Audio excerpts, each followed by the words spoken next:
Right మరొక breaking చూస్తున్నాం. BRS party working president మాజీ మంత్రి కేటీఆర్ ఢిల్లీ పర్యటనకు సిద్ధమయ్యారు. సోమవారం సాయంత్రం దాదాపుగా 20 మంది పార్టీ ఎమ్మెల్యేలతో ఢిల్లీ వెళ్లబోతున్నారు. మంగళవారం ఎమ్మెల్సీ కవిత బెయిల్ పిటిషన్పై సుప్రీంకోర్టులో విచారణ ఉండడంతో ఢిల్లీ పర్యటనకు సిద్ధమైనట్లు సమాచారం అందుతోంది.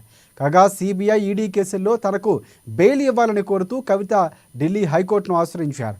జూలై 1న బెయిల్ ఇచ్చేందుకు ఆ కోర్టు నిరాకరించింది. దాన్ని సవాలు చేస్తూ కవిత సుప్రీంకోర్టును ఆశ్రయించారు. పిటిషన్పై విచారణ చేపట్టిన సుప్రీంకోర్టు ఆగస్టు 27వ తేదీకి వాయిదా వేసింది.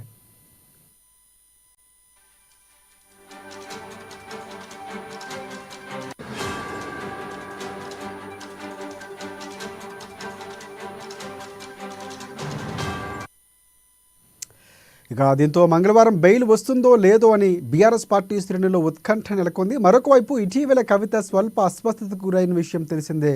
ఆమెకు ఢిల్లీ ఎయిమ్స్లో వైద్య పరీక్షలు నిర్వహించారు. ప్రస్తుతం వైద్యులు సూచించినట్లు ఇంటి నుంచే మెడిసిన్ను ఇస్తున్నారు. ఇక జైలు అధికారులు అప్పుడప్పుడు జైల్లో వైద్యులతో చికిత్స సైతం అందిస్తున్నారు ఆమెకు. కాగా మార్చి 15వ తేదీన ఢిల్లీ లిక్కర్ స్కామ్ కేసులో ఇక కుంభకోణంలో భాగంగా కవితను హైదరాబాద్లోని ఆమె నివాసంలో ఈడీ అధికారులు అరెస్టు చేశారు. గత 5 నెలలుగా ఆమె తీహార్ జైల్లోనే ఉన్నారు.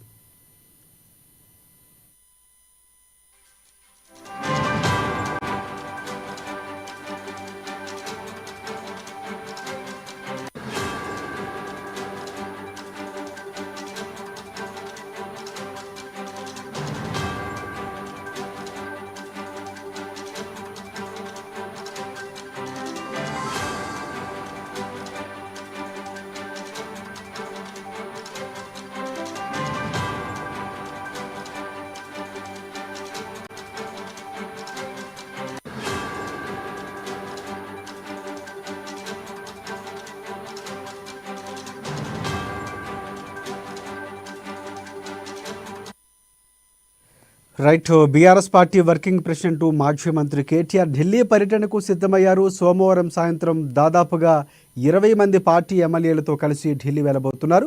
మంగళవారం ఎమ్మెల్సీ కవిత బెయిల్ పిటిషన్పై సుప్రీంకోర్టులో విచారణ ఉండటంతో ఢిల్లీ పర్యటనకు సిద్ధమైనట్లు సమాచారం అందుతోంది. కాగా సిబిఐ ఈడీ కేసుల్లో తనకు బెయిల్ ఇవ్వాలని కోరుతూ కవిత ఢిల్లీ హైకోర్టును ఆశ్రయించారు. ఇక జూలై 1న బెయిల్ ఇచ్చేందుకు ఆ కోర్టు నిరాకరించింది. దాన్ని సవాలు చేస్తూ కవిత సుప్రీంకోర్టును ఆశ్రయించారు.